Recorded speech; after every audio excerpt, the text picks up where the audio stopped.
Mary here from Mary's Heirloom Seeds, and welcome to our weekly live chat. I am being blown away once again, so I'm in a slightly different spot where hopefully we won't get blown away this time. Hi! For those of you just joining me, welcome. For those of you that have joined me before, welcome back. Let me just take a minute. Relax and get comfy here. Go ahead and say hi. Tell me where you're at. Let me fix my camera here so I can actually see everybody there. There we go. Okay. Today we're going to talk about growing massive pumpkins. Now, I have grown large pumpkins before, and if for some reason if you have trouble seeing me, just let me know. I can't. Hey, David, I don't necessarily know if you have trouble hearing me or seeing me unless you let me know. So I've grown some big pumpkins for me, but now we're going to try this year and grow something massive. Have you ever tried to grow one of those giant pumpkins? Hey Kim, have you ever seen at the fair where they have these massive pumpkins in like a competition? Hey Matt, awesome, thanks for joining us. So we've got David, we've got Kim, we've got Matt, and quite a few others joining us today. So let's get to a little bit of the updates first. In the description section of this video, you will find links to our comprehensive planting guide, Mary's Heirloom Seeds website, marysheirloomseeds.com. I'm Mary. And then you'll also find the sign up link to our email list. So if you don't already receive our emails, definitely sign up for that because there's a lot of great information. So the ladies at KNC Worm Farm, they're in New York, they reached out to me and they said, Mary, we want to grow these massive pumpkins. What seed should we use? Well, I went on the hunt and I found out a lot of great information. Hey, okay, so let me see if I can maybe go now. Maybe not. So we're having 20 to 30 mile an hour winds right now. We had tornado warnings on Monday. We had no internet on Tuesday because of the storms. It wrapped our cable around an electrical wire. Can you see me now? Can you hear me now? All right, so I went on the hunt for a massive pumpkin, and that brought me to finding about, hey, Married with Chickens, thanks for joining us. And you're in South Jersey. This is Dill's Atlantic Giant Pumpkin. So this is a new arrival at Mary's Heirloom Seeds for 2022. And these can grow an average of 400 to 500 pound pumpkins. Now, they had a record for this specific variety, and the record, I believe, was 2,009 pounds for a single pumpkin. That's insane. That is a massive pumpkin. So I want to talk to you. Hopefully I don't lose my camera. I set up in a little alcove here, so hopefully I have a little bit of barrier here from the wind and we don't get completely blown away. I have my blueberry plants behind me because I haven't had a chance to plant them. They just arrived yesterday. And with all this crazy wind, I haven't had a chance to get seed orders and these beautiful plants planted. So enjoy the view. So let's talk about germinating these massive pumpkins. The germination rate is pretty good with these seeds. You're going to get about 80 to 90%. And really, you don't need a lot of pumpkins to grow a massive pumpkin. One seed will give you one plant. And usually with these monsters, you really only get one pumpkin per plant, because too many pumpkins growing and producing on one plant will make the rest of your pumpkins smaller. So if you think about it, all of that energy that your plant is producing, needs to go to a single pumpkin. So you're going to germinate these seeds in warm soil.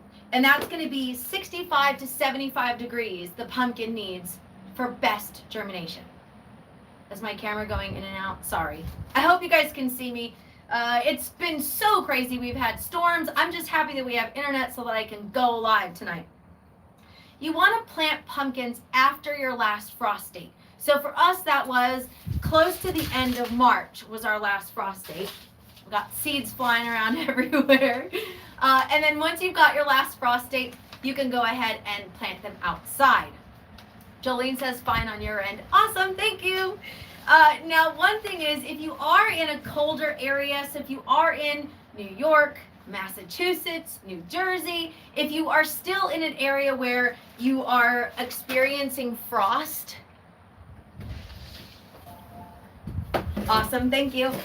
If you are in an area where you're experiencing frost, you're going to want to make sure, if you want to get a head start on your seeds, let me go ahead and turn this back on. I got an extender for my internet.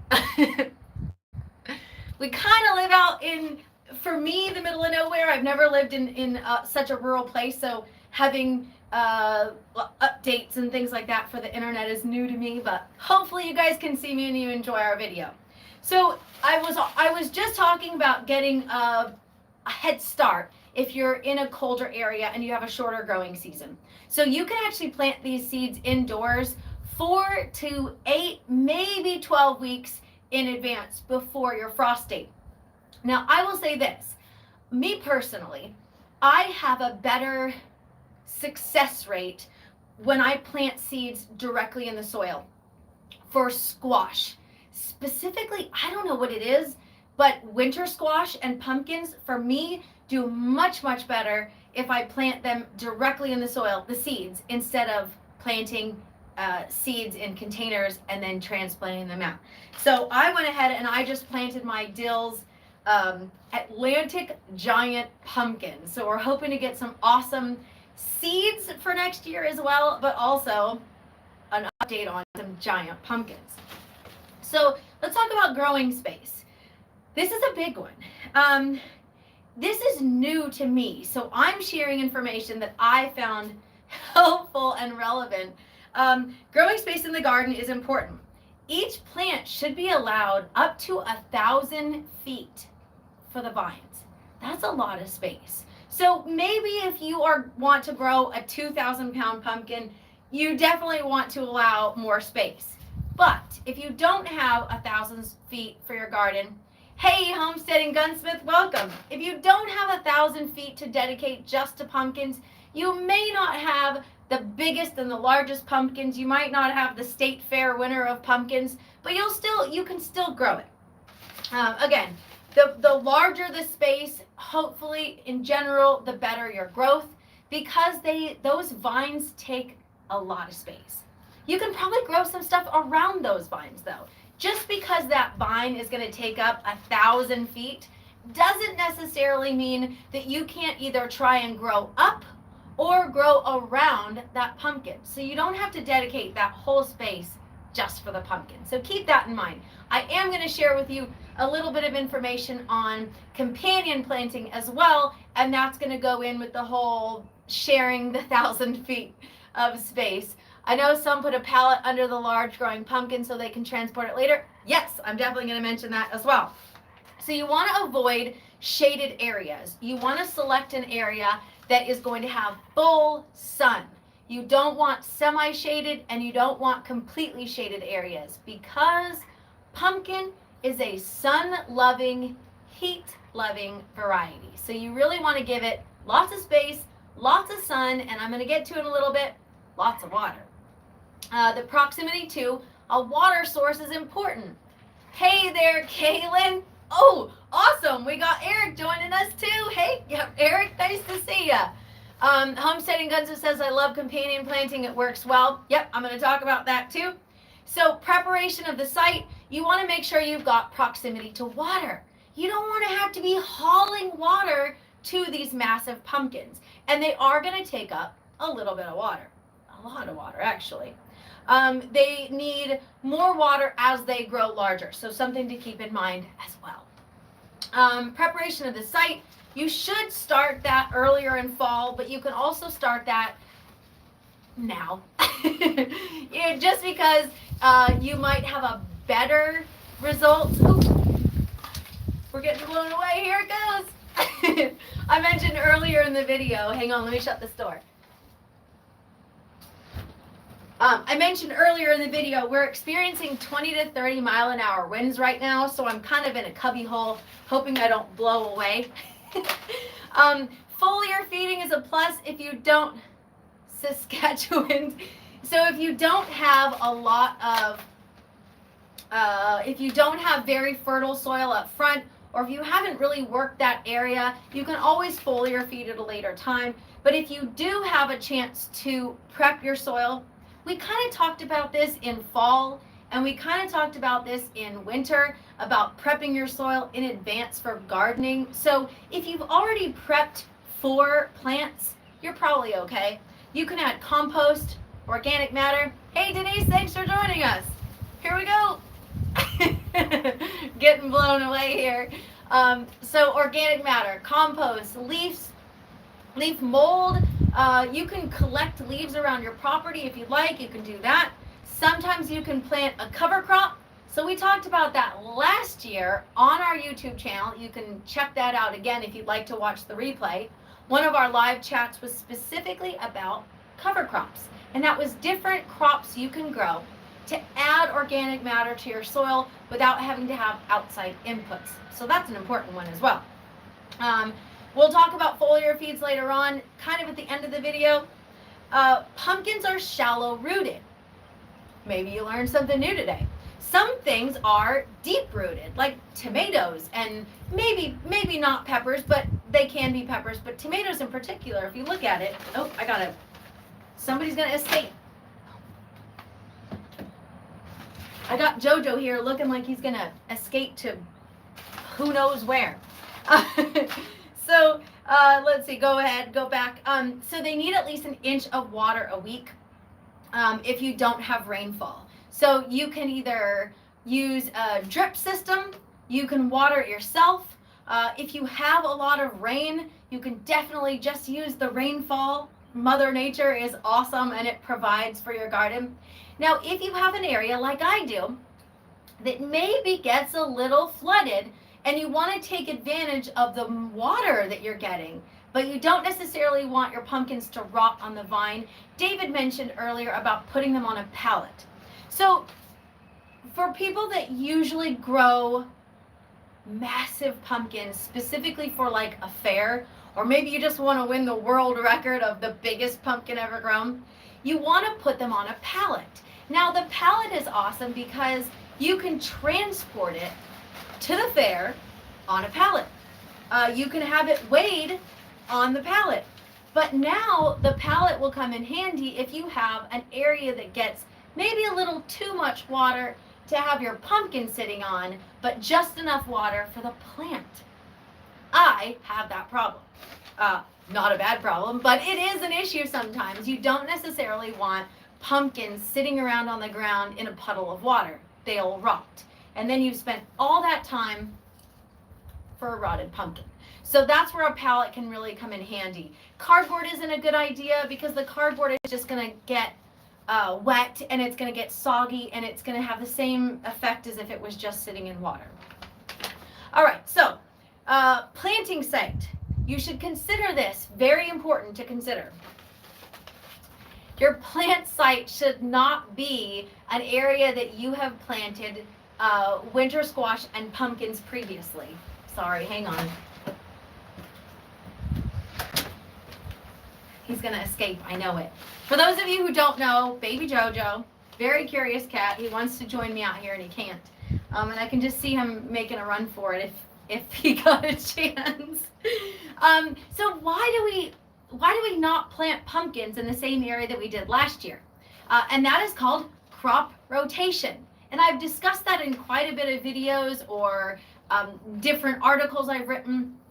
Sometimes those same diseases that attack that butternut squash you grew last year will possibly carry over into next year. So you want to make sure, also pests, they're going to lay their eggs. And you want to avoid areas where you may have had those issues in the past, or at least in the last 3 years. David, I missed what you just said, so I'm going to scoot up a little bit here and see what you're saying. I was using seed tray bottoms for my small pumpkins last year. That's a great idea. Use what you've got. It's great. You can use recycled containers even.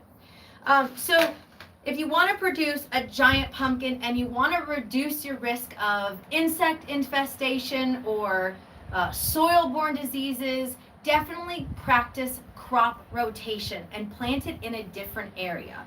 It doesn't have to be a mile away. You just don't want it to be in either the same bed, the same row, the same container. You could try to plant these dills in a container and see how you do. It should be a big enough container for the roots to grow big, and you may not grow a 1,000-pound pumpkin, but you might have a pretty significant sized pumpkin. Because the dill's Atlantic giant has the genetics to be able to produce a 400 to 500-pound pumpkin on average. So if you want a giant pumpkin, that's the one to go with. So striped cucumber beetles can transmit bacterial wilt, and aphids are also a carrier for diseases for your plants. So that's why I was talking about crop rotation. You want to manage your pests as best you can. So that's going to bring me to companion planting. So I've got a couple things here that are literally my standby. Every single year in the garden I grow these things. We have nasturtium, marigold, and borage. Now, specifically today I have French marigold. We carry 2 different types of marigolds. The African crackerjack is large, and the French marigold is usually shorter. So that is an idea for you. Let's see, Homesteading Gunson says, I haven't seen aphids on any squash or cucumbers, maybe just lucky. Oh, you're definitely lucky. When we grew in California, I did not have cucumber beetles in my garden because I used tomatillos as a trap crop away from my garden. I was actually surprised that tomatillos were a trap crop for me, but the beetles loved it, and I was able to still continue to harvest stuff. So by adding these companion plants, the African sunflower I got from you had a great germination rate. Good to hear it. We appreciate the feedback. So you want to manage your pests early on.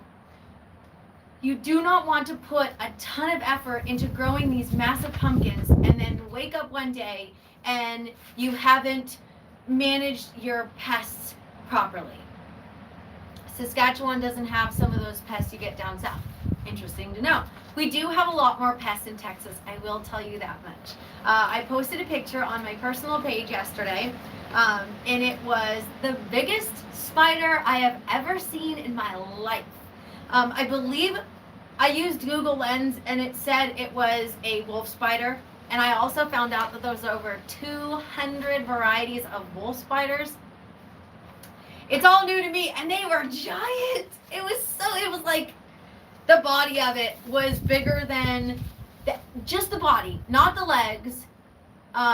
Just the body was bigger than a quarter. So that's totally new to me. Anyway, I'm not scared of spiders, but it was kind of intimidating. So we want to manage your pests early on. If you do see things like striped beetles or you do see aphids, you do want to manage that ahead of time. And Eric, that was next on my list. The ladies at KNC Worm Farm were the ones that mentioned to me about growing massive pumpkins. So I did want to give them a shout out. You can use worm tea as a natural pest deterrent and natural, Denise says that spider was huge. You can use worm castings in your garden. You can use those castings to make your own worm tea. And if you're close by KNC Worm Farm, they are in New York. They have amazing worm tea. You can buy their worm castings in a large bag, like a huge tea bag, and you can make your own worm castings tea. I highly recommend it. I will be using it again this year in my garden, and that might have been this year, or I should say last year, 2021. That could be why I didn't have a massive pest issue. I had some people tell me, oh, you can't grow in Texas in the summertime, it's too hot, there's too many bugs. Well, I totally did. So Homesteading Gunsmith, yes, the worm tea works amazing for almost every pest, almost every crop that gets pests. So if you're on social media, check out their Facebook page. It's the letters KNC Worm Farm. Check them out. Tell them Mary sent you. They are amazing, and they've got a lot of great information. And they don't pay me to say that. I just love those ladies. All right, so we're going to plant for pollinators with our massive pumpkins. And that also goes back to the 3 companion plants. That's 4, but one of those is a pumpkin. It goes back to the 3 varieties of companion plants that I mentioned. All 3 of those will attract pollinators and help you deter pollinators. So that's going to be super important. You're going to let nature take its course. You're going to let nature attract the pollinators to your garden. Now, one thing I will add is I'm going to add sunflowers. Sunflowers will grow very tall. They will allow a little bit of shade for some of the garden so that it doesn't completely dry out, but they're also going to attract more pollinators to my garden. Growing flowers and growing herbs in your garden to attract pollinators is not going to take away from the pollination of your garden. Now, I will say this, some people that are, I guess you could say they're professionals, some people that grow massive pumpkins every year to enter into the fair, some of them are using hand pollination to grow large pumpkins, to grow any squash really. And if you don't have a lot of pollinators in your area or in your garden, and maybe planting for pollinators hasn't helped you as much as you thought, you can always hand pollinate. And we do have a video on pollination on our YouTube channel, so I would definitely check that out. There's a lot of different ways you can hand pollinate. All right, so we're going to talk about the size of the pumpkin and how we're going to do all this. Because of the size of the pumpkin and how fast they grow, training the vines and the roots and pruning is important. This will prevent stem breakage and splitting. Matt says, what's the name? I'm sorry, let me read your comments. What's the name of the worm place? I live in central New York State. The only thing I can remember is Sodus, S-O-D-U-S, but the name of the company is KNC Worm Farm. Tom was playing Dr. Moreau a few years ago with squash pollination. We call it the mystery squash. That is a great way to create your own. Eric says Kaylin used it in her garden against all pests. That is awesome. I highly recommend using worm tea if you can. I don't recommend using most pest control that is, I don't recommend using any chemical pest control, but we don't even use a lot of the organic stuff because sometimes it's great and it's organic, but it doesn't necessarily benefit your pollinators. So you don't want to use something for pest control in your garden that's going to harm your pollinators, which are supposed to help your garden. So you definitely want to plant for pollinators and don't use stuff that's going to hurt them. All right, so back to pruning your squash, your pumpkin. By pruning, you're going to help prevent the stem breakage and splittage, and that's also why you're going to want to put something underneath it so that you're not damaging the pumpkin and you're not damaging the vine. When I'm sharing from someone who has grown a large pumpkin before, because my pumpkin has topped out at about 35 pounds, but this is the first time I'm growing the Dills Atlantic, so super excited. You want, while the pumpkin is basketball size, curve the vine 90 degrees away from the fruit. About 3 feet out from the fruit, curve the vine back in the general direction it was headed. Clip the roots 3 feet out to the vine. This will allow the vine to easily move upward. So this is less than an hour away. Awesome! Tell them Mary sent you. We love them. So you're going to clip the roots 3 feet out from the vine. This will allow the vine to easily move upward as the pumpkin grows. Pumpkins, long in shape, tend to push the vine forwards, resulting in kinking. If this happens, slide the pumpkin back about 4 to 5 inches. This is usually necessary when the pumpkin is about 300 pounds. Pumpkins round in shape are difficult to rotate without damaging the stem. So I copied and pasted that from a reputable site that has grown some massive pumpkins. I don't usually prune my pumpkin plants or my squash plants, but this is a brand new experience for us, so I'm super excited. Now, last but certainly not least, on top of the worm tea we're going to be using, I wanted to share with you some of the products that we have at Mary's Heirloom Seeds if you'd like to add to your soil, to your garden, and to feed. So the Mountain Flower Root Boost is a general all-around good fertilizer. It's great to start, and I use it in just about every plant. When I transplant something, I usually do a small scoop of the Mountain Flower Root Boost. Now, if you need additional nitrogen, you can use blood meal or the super kelp. You've got an animal product and you've got a natural product, or I should say a nature product, which is the super kelp. It's made from kelp. For additional phosphorus, because some people have asked, fishbone meal is a 3-16-0. So that's your NPK. So if you need more phosphorus, fishbone meal is an excellent option. Now, I did have someone ask me how to add more potassium to your garden. So if you don't already have a compost pile going, if you don't have a natural way of adding potassium to your soil, you can always add langbeinite. Hey KK, thanks for joining us. I probably pronounced it wrong. Langbeinite is an excellent source of potassium. It is a 0022 on the NPK, and it doesn't acidify your soil like some other soil amendments can do. So if you're looking to add just the potassium, that is an option for you. So just to recap, we are growing massive pumpkins. I am super excited. Can you tell I'm super excited? The pumpkin is called Dill's Atlantic Giant. Now, you can grow Big Mac's pumpkins, and that's still a large pumpkin. Spartacus says, how do you spell that? I'll have to share it. Sorry, my hair's flying away here. I'll share it in the comment section below, or I can even share it in the description section. You want to make sure that you have healthy plants.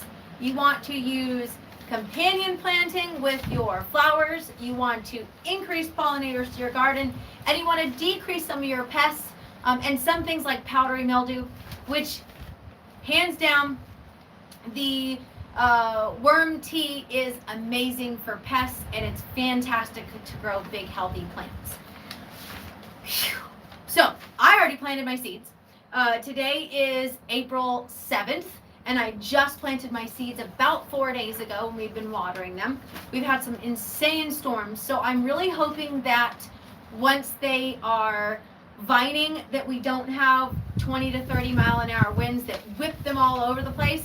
I may have to create a barrier for that, but as they grow, I will share some of my troubleshooting tips with you as we grow together. If you've got any questions, you can always send an email to mary@marysheirloomseeds.com. You can check out our website, which is marysheirloomseeds.com, and in the description section of this video, you will find a link to our comprehensive planting guide that is packed full of information. It will tell you when to plant, what to plant, how to plant, and plant spacing as well. But we already mentioned that growing this giant thing, you're probably going to need to give it a little more space than what we have on our plant spacing guide, because we didn't plan for massive, almost lost my camera there. We didn't plan for 1,000-pound pumpkins in our plant spacing guide, but I will keep you updated on that. Alrighty, everybody. Thank you for joining me for my weekly live. I was actually thinking I will create a seed combo pack for the massive pumpkins, and it will include some soil amendments and seeds, and then I'll have another one just for seeds. So stay tuned for that. It should be ready in about 30 minutes. Like I said, today is April 7th. So if you're just joining me for the live chat or you're watching the replay, you'll see it. If you're watching it a couple months down, it'll still be available. Thanks for joining me, everybody, and happy planting.